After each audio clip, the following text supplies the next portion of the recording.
नमस्कार, मैं हूं सुरिंदर शर्मा। लगातार हालात जो है वो बदलते हुए दिखाई दे रहे हैं, जहां एक तरफ भारत और पाकिस्तान के बीच में तनाव बढ़ता जा रहा है, तनाव बरकरार है। वहीं जम्मू कश्मीर के आंतरिक सुरक्षा हालात को लेकर भी सरकार जो है वो लगातार समीक्षा कर रही है और इसमें कई बदलाव जो है वो कर रही है। इस वक्त कश्मीर में टूरिस्ट सीजन था और उसकी शुरुआत हुई जिस तरह से पहलगाम में जो आतंकी हमला हो गया, उसके बाद देखा जा रहा है कि कश्मीर में अब जो टूरिस्ट हैं वो जाने को तैयार नहीं है, या बहुत बड़ी गिरावट जो है वो जम्मू कश्मीर में और खास करके कश्मीर में टूरिस्ट की मौजूदगी को लेकर दर्ज की गई है। एक और बड़ा फैसला जो है वो लिया गया है, क्योंकि जिस तरह से पहलगाम के बाईसरन वैली में आतंकी हमला हुआ और ये चीजें सामने आई कि वहां पे सुरक्षा के कोई इंतजाम नहीं थे, लेकिन अब जम्मू कश्मीर में और खास करके कश्मीर में मैक्सिमम जो टूरिस्ट प्लेसेस हैं उनको क्लोज कर दिया गया, यानी उनको बंद कर दिया गया है। और अब जो सैलानी है, जो टूरिस्ट हैं, वो उन इलाकों में नहीं जा सकेंगे। और इसमें 87 यानी 87 में से करीब करीब 48 जो टूरिस्ट प्लेसेस हैं वो बंद कर दिए गए हैं।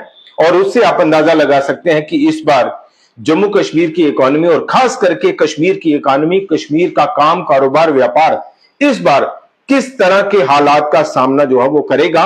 और इसमें मैक्सिमम जो बड़े मशहूर टूरिस्ट प्लेसेस हैं वो बंद कर दिए गए हैं। जिस तरह से अभी इसमें हम बात करें कि यूसमर्ग है, तोसी मैदान है, दूध पथरी, Aharbal, कोसरनाग, बंगस, कारीवान driver, चंडीगाम, बंगस valley, Wular water lab और रामपुरा, राजपुरा, इस तरह के कई ऐसे बड़े टूरिस्ट डेस्टिनेशन है। जिस तरह से बोसीना, सन टेम्पल, वेरिना गार्डन, सिंटन टॉप और इसके साथ साथ ही मार्गन टॉप, अकर पार्क, हब्बा खातून पॉइंट और इसके साथ ही बाबरेशी, रिंग वाली, गोगलदारा, बदरकोट, शुरुंज वाटरफॉल, कमान पोस्ट, ये मैक्सिमम और भी करीब करीब ऐसे 48 टूरिस्ट डेस्टिनेशन है वो बंद कर दिए गए हैं सिक्योरिटी पॉइंट ऑफ व्यू से। इको पार्क खांडियार, सांगरवानी, जामिया मस्जिद, बादामबाड़ी, राजौरी, कदल होटल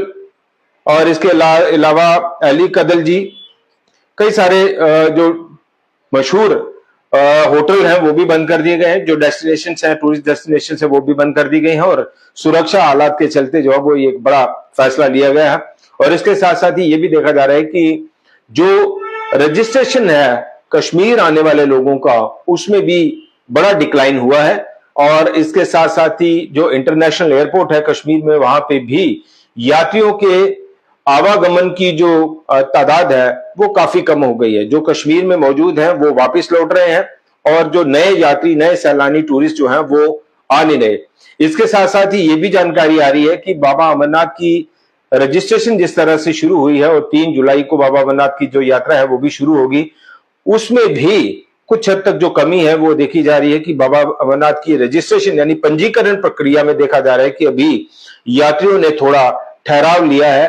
हो सकता है कि कुछ समय के बाद जो है वो दोबारा से रजिस्ट्रेशन में एक तरह से उछाल हो, लेकिन इस वक्त की अगर हम बात कर रहे हैं तो इस वक्त बाबा अमरनाथ की रजिस्ट्रेशन पर भी पहलगाम असल जो हमला है उसका खासा असर देखा जा रहा है। तो ये एक बड़ा फैसला लिया गया जम्मू कश्मीर में और खास करके कश्मीर में maximum 48 out of 87 tourist destinations यानी टूरिस्ट प्लेसेस जो है वो सुरक्षा कारणों की वजह से बंद कर दिए गए हैं। और दूसरे अगर हम बात करें जिस तरह से जम्मू कश्मीर में जो आतंकी ठिकाने हैं या उनके जो ओवरग्राउंड वर्कर्स हैं या उनके जो हैंडलर्स हैं, उनके घरों पर भी लगातार जो छापेमारी है वो की जा रही है। और प्रॉपर इसका जो मैकेनिज्म है वो अडॉप्ट करने के बाद जो तय हो जाता है कि ये आतंकियों का घर है या उसका इंफ्रास्ट्रक्चर है, तो उसके ऊपर भी प्रहार किया जा रहा है। और अब तक कई आतंकवादियों के जो घर हैं वो तबाह किए गए हैं।